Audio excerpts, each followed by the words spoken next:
Oh, hi. I didn't see you there. I'm just enjoying a sumptuous flat white of our latest blend, Tusk.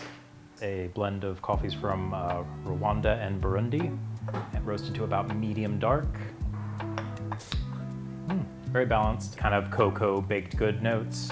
Reminds me a lot of maybe a cherry bakewell, if you've ever had a cherry bakewell. Baked goods, a lot of caramelized flavors. Tusk blend in an AeroPress. We're going to brew this using the inverted method, which is a little more dangerous, but a lot more fun, I find. We're going with a higher dose because it's a darker roast.